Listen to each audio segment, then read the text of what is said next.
sanctity of freedom. His words would live ever after. We hear them in our heads. We know them in our hearts. We draw on them when we seek hope in hours of darkness. 77 years ago, our fathers brought forth on this continent a new nation, conceived in liberty and dedicated to the proposition that all men are created equal. Here, on this sacred ground, Abraham Lincoln reimagined America itself. Here, a President of the United States spoke of the price of division and the meaning of sacrifice. He believed in the rescue, redemption, and rededication of the Union. All this in a time not just of ferocious division, but of widespread death, structural inequity, and fear of the future. And he taught us this: a house divided could not stand. That is a great and timeless truth. Today, once again, we are a house divided. But that, my friends, can no longer be. Amen. We are facing too many crises. We have too much work to do.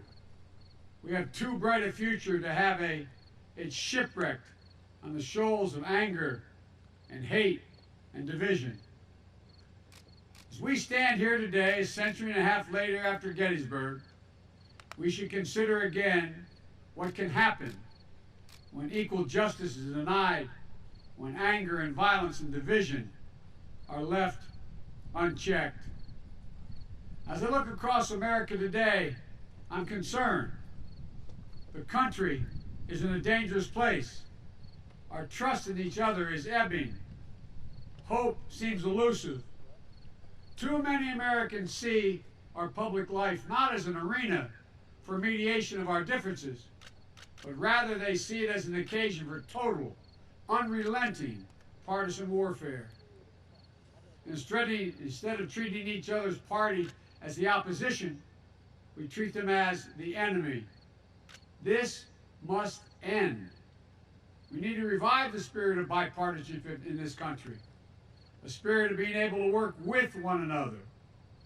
When I say that, and I've been saying it for 2 years now, I'm accused of being naive. I'm told maybe that's the way things used to work, Joe, but they can't work that way anymore. Well, I'm here to tell you they can, and they must, if we're going to get anything done. I'm running as a proud Democrat, but I will govern as an American president. I'll work with Democrats and Republicans. I'll work as hard for those who don't support me as those who do. That's the job of a president. The duty to care for everyone. Refusal of Democrats and Republicans to cooperate with one another is not due to some mysterious force beyond our control. It's a decision. It's a choice we make. And if we can decide not to cooperate, we can decide to cooperate as well. That's the choice I'll make as president. But there's something bigger going on in this nation than just our broken politics. Something darker, something more dangerous. I'm not talking about ordinary differences of opinion. Competing viewpoints give life and vibrancy to our democracy. No, I'm talking about something different, something deeper. Too many Americans seek not to overcome our divisions, but to deepen them. We must seek not to build walls, but bridges. We must seek not to have our fists clenched, but our arms open. We have to seek not to tear each other apart, but seek to come together. You don't have to agree with me on everything, or even on most things. To see that we're experiencing today is neither good nor normal. I made the decision to run for president after Charlottesville. Close your eyes and remember what you saw. Neo-Nazis, white supremacists, and the KKK coming out of the fields with torches lighted, veins bulging, chanting the same anti-Semitic bile heard across Europe in the 30s. It was hate on the march, in the open, in America. Hate never goes away. It only hides. And when it's given oxygen, when it's given an opportunity to spread, when it's treated as normal and acceptable behavior, we've opened a door in this country that we must move quickly to close. As president, that's just what I will do. I will send a clear, unequivocal message to the entire nation. There is no place for hate in America. It will be given no license. It will be given no oxygen. It will be given no safe harbor.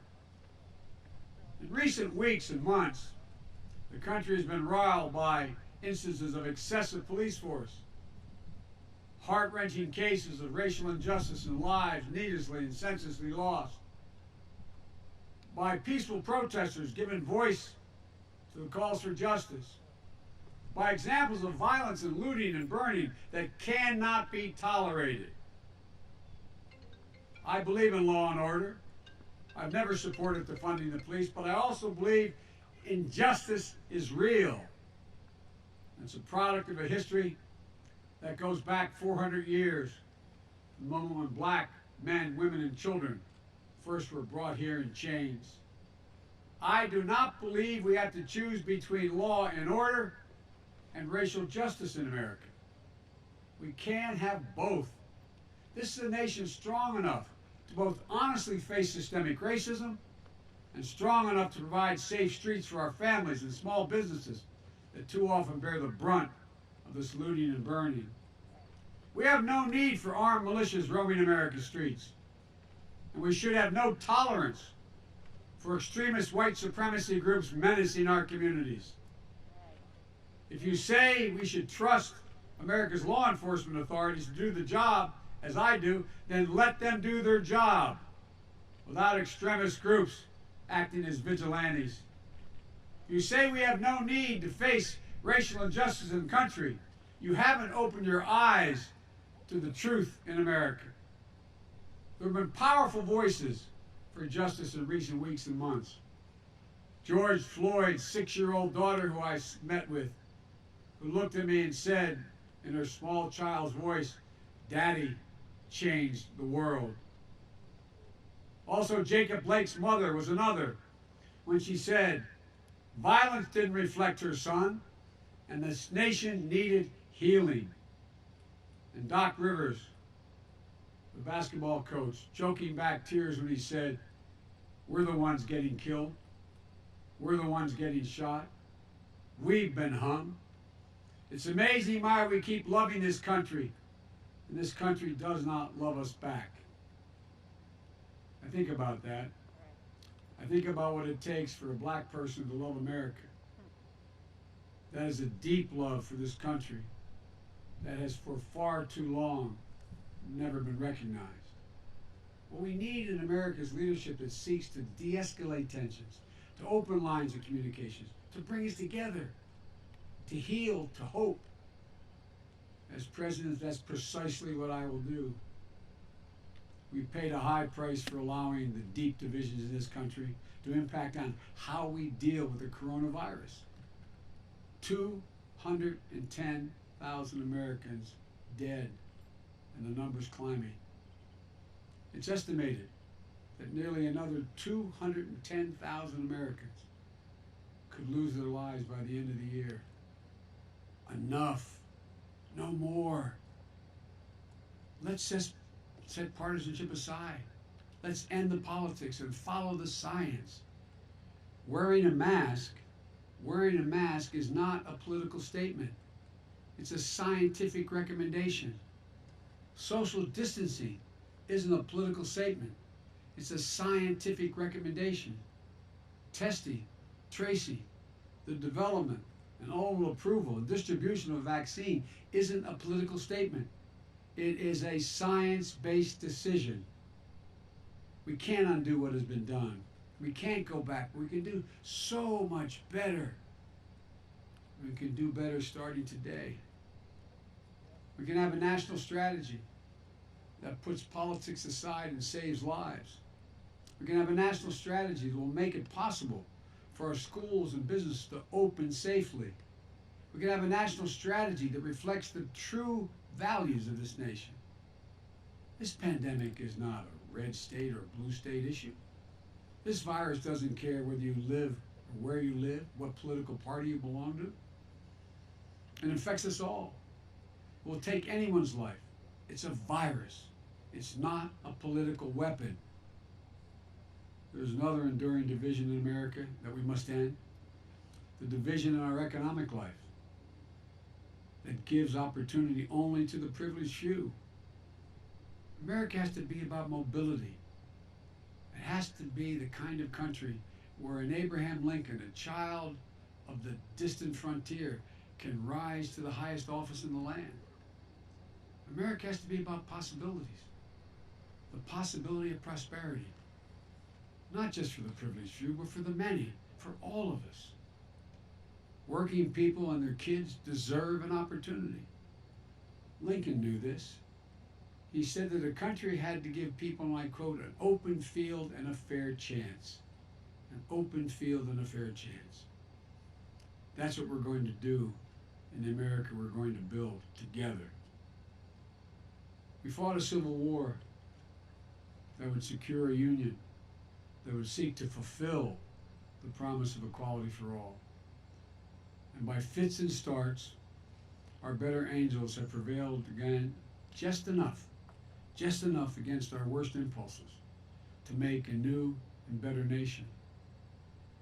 And those better angels can prevail again now. They must prevail again now. 100 years after Lincoln spoke at Gettysburg, the Vice President, Lyndon B. Johnson, also came here, and here's what he said. He said, "Our nation found its soul in honor in these fields of Gettysburg. We must not lose that soul in dishonor now on the fields of hate." Today, we're engaged once again in the battle for the soul of the nation. The forces of darkness, the forces of division, the forces of yesterday are pulling us apart, holding us down, and holding us back. We must free ourselves of all of them. As president, I will embrace hope, not fear, peace, not violence, generosity, not greed, and light, not darkness. I'll be a president who appeals to the best in us, not the worst. I'll be a president who pushes toward the future, not one who clings to the past. I'm ready to fight for you and for our nation every day, without exception, without reservation, and with a full and devoted heart. We cannot and will not allow extremists and white supremacists to overturn the America of Lincoln and Harriet Tubman and Frederick Douglass, to overturn the America that has welcomed immigrants from distant shores, to overturn the America that has been a haven and a home for everyone, no matter their background. From Seneca Falls to Selma to Stonewall, we're at our best when the promise of America is available to all. We cannot and we will not allow violence in the street to threaten the people of this nation. We cannot and will not walk away from our obligation to, at long last, face the reckoning on race and racial justice in this country. We cannot and will not continue to be struck in the partisan politics that lets us, this virus, thrive while the public health of this nation suffers. We cannot and will not accept an economic equation that only favors those who've already got it made. Everybody deserves a shot at prosperity. Folks, thank you. Duty and history call presidents to provide for the common good. And I will. It won't be easy. It won't be easy. Our divisions today are long-standing. Economic and racial inequities have shaped us for generations. But I give you my word. I give you my word. If I'm elected president, I will marshal the ingenuity and goodwill of this nation to turn division into unity and bring us together, because I think that people are looking for that. We can disagree about how we move forward. We must take the first steps. And it starts with how we treat one another, how we talk to one another, how we respect one another. In the second inaugural, Lincoln said, with malice toward none, with charity for all, with firmness in the right as God gives us to see the right, let us strive on to finish the work we're in, to build up the nation's wounds, bind up the nation's wounds. Now we have our work to reunite America, to bind up our nation's wounds, to move past shadow and suspicion. And so we, you and I, together, we press on even now. After hearing the second inaugural address, Frederick Douglass told President Lincoln, Mr. Lincoln, that was a sacred effort.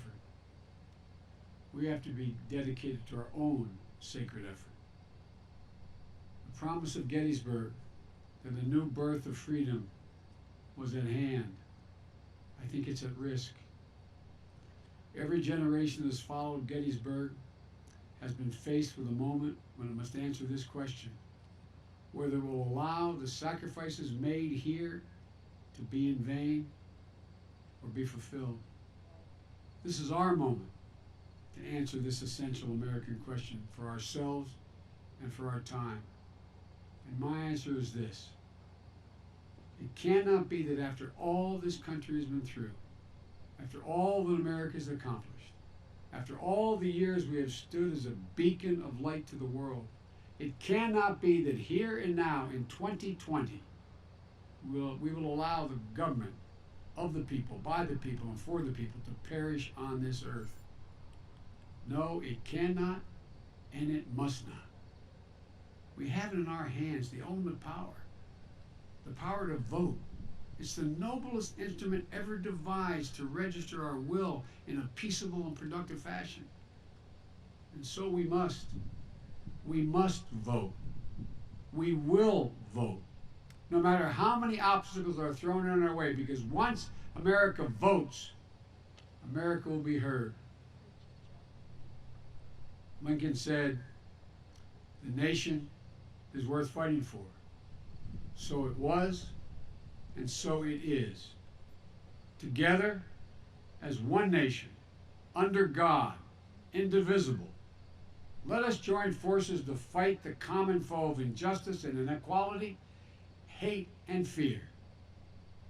Let's conduct ourselves as Americans who love each other, who love our country, who will not destroy, but will build.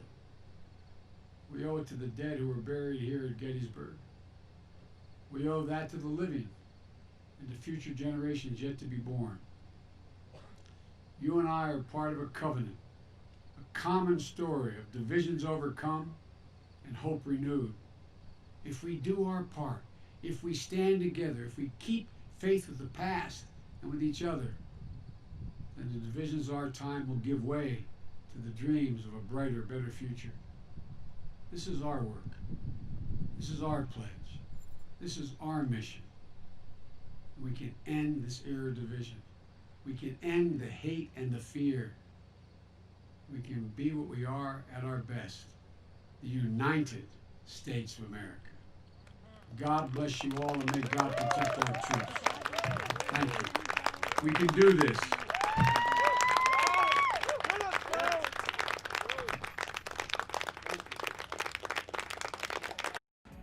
And you've been listening to Joe Biden delivering remarks at a campaign event in Gettysburg, Pennsylvania.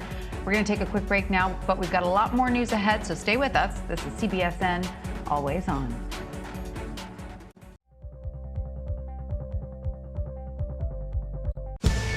COVID has taken the lives of tens of thousands of Americans.